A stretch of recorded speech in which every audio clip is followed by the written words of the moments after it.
High guys, good evening and welcome back to another blog. Actually मी आज दिवसभरात काही शूट नाही केलं आहे कारण मला तुम्ही दिलेल्या काही सजेशन्सवरती आज बोलायचं होतं. हे वन ऑफ द रिझन आहे. पण त्या अगोदर एक न्यूज. आज माझा रूमवरचा हा शेवटचा ब्लॉग असणार म्हणजे काही दिवसांसाठी, कारण उद्या आपण जातो आहे गावाला. कारण मला आहे एक 8 ते 10 दिवस आता वर्क फ्रॉम होम. तर उद्यापासूनचे 8-10 ब्लॉग्स हे मे बी गावावरनं येते. So the first suggestion which I received is like तू डेली व्लॉग का टाकतोय किंवा तू व्लॉगची फ्रिक्वेन्सी कमी करत जा, 2 दिवसांनी 3 दिवसांनी टाकत जा. कारण आता तुझे व्लॉग्स पहिल्यासारखे येत नाही किंवा एवढे लोक बघत नाही, तेवढी रीच जात नाही आहे. तर हे ना खूप साऱ्या क्वेश्चनवरून एक क्वेश्चन बनवला गेला आहे किंवा खूप साऱ्या लोकांनी ते सजेशन दिलं आहे. तर इट्स फाईन. तर मी त्याचा आन्सर आज होतो. तर दररोज ब्लॉग का टाकतो याचं मी सगळ्यात अगोदर आन्सर देतो. तर त्याचा आन्सर असा आहे की मी ज्यावेळेस विचार केला होता त्यावेळेस डेली ब्लॉगिंगचाच केला होता, एक लाईफस्टाईल ब्लॉगिंगचा केला होता. माझी जी लाईफ आहे ती मला रेकॉर्ड करायची असं मी ठरवलं होतं.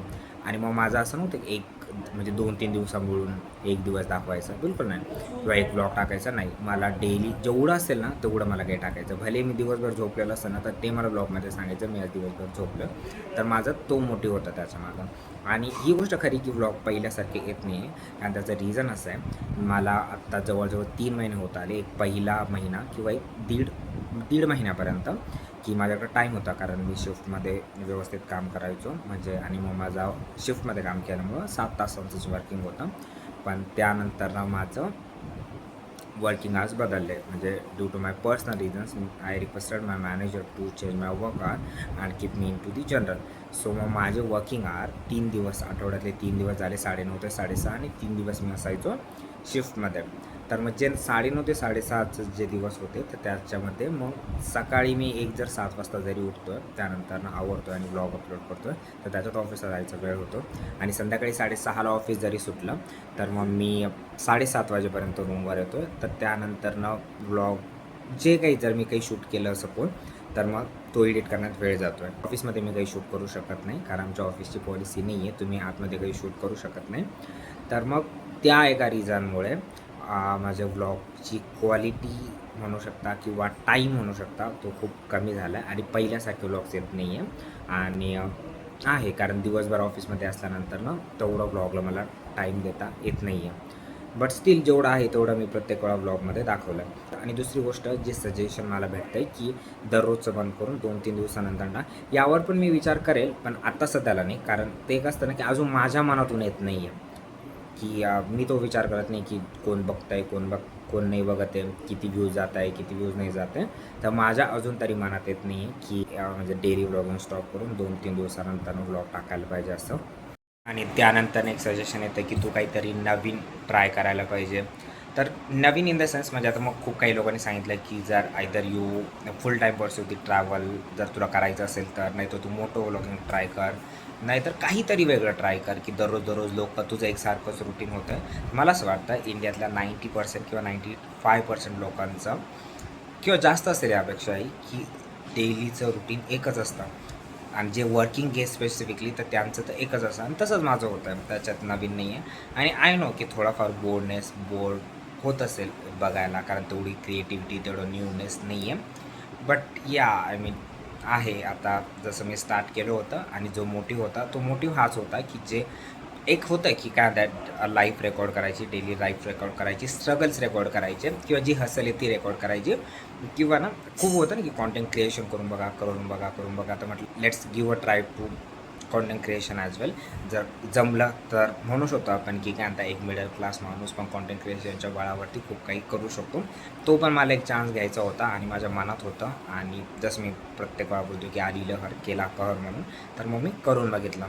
तर मग मी आठवड्यातले 6 दिवस काम करता आणि त्याच्यानंतर तुम्हाला 2 दिवस सुट्टी भेटते. तर त्या 2 दिवसात पूर्ण तो आरामात जातो. पूर्ण 2 दिवस नाही म्हणता येणार, पण त्यातला बराच टाईम हा आरामात जातो. कारण 6 दिवसाचं पूर्ण एक्झॉशन त्या 2 दिवसामध्ये निघतात. ते 2 दिवस जे वीक ऑफचे 2 दिवस असतात ते मे बी आवरणं जातं किंवा पुन्हा रिचार्ज होण्यात जातं. तर प्रत्येक वेळा त्या 2 दिवसातसुद्धा किंवा ऑफिसच्या टाईममध्ये पण काही नवीन गोष्टी ट्राय नाही करता येत किंवा नाही करू शकत आपण. की दररोज तुम्ही फिरायला जाऊ शकत नाही आहे, दररोज मी काही रूमवर म्हणा की नवीन ट्राय नाही करू शकत आहे ना, तेवढा टाईमही नसतो. आणि काय दररोज नवीन करणार ना, म्हणजे असा एक क्वेश्चन असतो. तर मी हा विचार ब्लॉगिंग स्टार्ट करण्याच्या अगोदर पण केला होता, त्यामुळेच मी डेली ब्लॉगिंग करण्याचा विचार केला होता.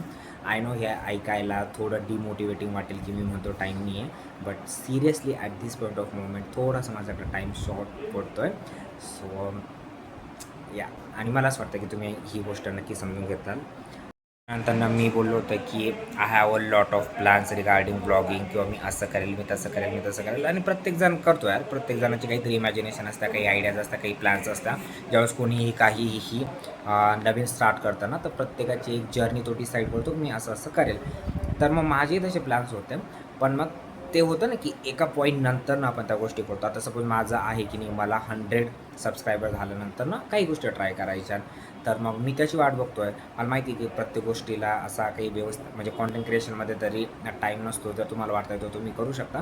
पण माझं होतं स्पेसिफिकली की मला एका पॉईंट नंतर ना, जर मला असं वाटतं आहे की मी आत्ता गोष्ट कुठंतरी वर्कआउट होतं, त्यानंतर मला माझ्या तू म्हणू शकता की एक तो पत्ता असतो ना, एक एक्का असतो किंवा हुकूम का एक्का ज्याला म्हणतं ना, तर मग ते कार्ड्स टाकायचे.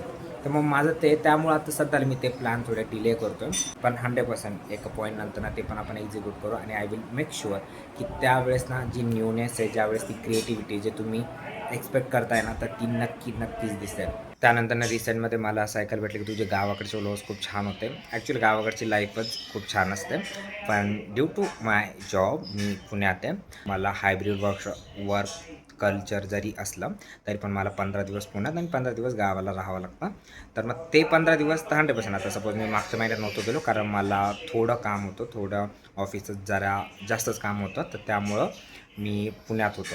आणि त्यानंतर ना आत्ता मी गावाला जाणार, ते मे बी पुन्हा तुम्हाला ते व्लॉग पुन्हा इंटरेस्टिंग वाटेल, पण प्रत्येक वेळा ते पॉसिबल नाही आहे. 100% जर तुम्ही विचार करता की पुण्यातली जी लाईफ आहे ती गावापेक्षा खूप एकसारखी होऊन जाते, गावात काहीतरी नवीन नवीन बघायला भेटतं, आणि तर ॲटलिस्ट थोडं काय ते सुकून जे असतं ना ते त्या ब्लॉगमध्ये फील होतं. आणि कारण ती रियालिटी आहे. जर तुम्ही पुण्यात विचार करताय ना, तर इथं मी रूमवर राहतो, माझ्या रूममेटसोबत राहतो. तर मग आमचं सगळ्यांचं रुटीन एक सारखंच आहे जवळपास. सकाळी उठणं, ऑफिसला जाणं, संध्याकाळी येणं, जेवण करणं आणि झोपणं. त्यांच्यासोबतचं जे इंटरॅक्शन आहे ते मी रेकॉर्ड करतो, कधी नाही करत कधी. तर त्याचं असं असतं की प्रत्येकाचा दिवस हा व्यवस्थित गेलेला नसतो. प्रत्येक काहीतरी एक वेगळा मेंटल प्रेशर किंवा पीअर प्रेशर घेऊन येतो. त्यामुळे मग मी त्यांनाही त्यांची स्पेस देतो. आणि म्हणून कारण त्या गावाकडं थोडंसं गावाकडचे व्लॉग्स थोडेसे इंटरेस्टिंग वाटतात, आणि इथलचे म्हणजे पुण्यातले व्लॉग्स हे सगळे एकसारखे किंवा मोनोटोनस वाटतात. आणि guys, if you are talking about the monotonous vlog, तर आजचाही तसाच असता. का जर मी शूट केला असता तर सकाळी मी एक 8-7:30 वाजता उठलो होतो. त्यानंतर आवरलं, ऑफिसला गेलो, दिवसभर काम केलं आहे, आणि आत्ता रूमवर आल्यानंतर हा व्लॉग शूट करतो आहे. नथिंग मोर, व्लॉगच शूट करतो. याच्यानंतर एडिट करणार आहे, आणि माझे रूममेट स्वयंपाक बनवतात. ऑब्वियसली त्याच्यानंतर मला भांडे घासायचे. तर मग असं होऊन गेलं असतं. त्यामुळे म्हटलं आज मला हे टॉपिक डिस्कस करायचे गावाला जाण्या अगोदर ते. अँड दी लास्ट क्वेश्चन जर मी आजचा घेतला तर what next. So what next असं आहे की मी ही ब्लॉगिंग अशीच कंटिन्यू करणार आहे, आणि इम्प्रूव्हमेंट तर 100% करण्याचा ट्राय करेल. त्यानंतर 2 गोष्टी ज्या मला स्पेसिफिकली करायच्या. आत्ता सध्याला मी इंस्टाग्रामवरती जे एडिट्स दाखवत होतो, जे रील्स पोस्ट करत होतो डेलीवाले, त्या मी स्टॉप करतो आहे इंस्टावरती. तरी यूट्यूबचं मला माहीत नाही. शॉर्ट्स रील्स म्हणतो मी. आणि 2, मी एडिटिंग शिकतो आहे. मला शिकण्याची खरं इच्छा आहे, पण थोडा टाईम कमी पडतो. आता टाईम का कमी पडतो, कारण खूप साऱ्या गोष्टी आल्या. माझं थोडं ऑफिसचं माझा वर्कलोड थोडासा जास्त आहे, माझे टाईम बदलले, आणि एकाच वेळेस खूप काही गोष्टी मला म्हणजे माझ्या अराऊंड आल्यात आता, आणि त्या अनअवॉइडेबल आहेत, त्या करणं गरजेचंच आहे. त्यामुळं मला एडिटिंग शिकण्यासाठी, ज्याच्यासाठी मी लिटरली म्हणजे ते पण एक खूप स्ट्रॉंग रिझन होतं की मी व्लॉगिंग. पण माझं असं होतं की एडिटिंग शिकता म्हणजे व्लॉगिंग करता मी एडिटिंग शिकून जाईल. बट मी लिटरली सांगतो, मला खूप बेसिक एडिटिंग येते, ज्याच्यात मला इम्प्रूव्ह करण्याची गरज आहे, हे मलाही माहिती आहे, आणि मी त्याच्यावर फोकस करणार एडिटिंगवरती. आणि ज्यावेळेस एक काहीतरी 100 फॉलोअर्स होतील, त्यावेळेस मे बी काहीतरी नवीन करण्याचा विचार नक्की करूयात आपण. Followers, subscribers obviously. तर मग आहे, जर तुम्ही आत्तापर्यंत हा सगळा ब्लॉग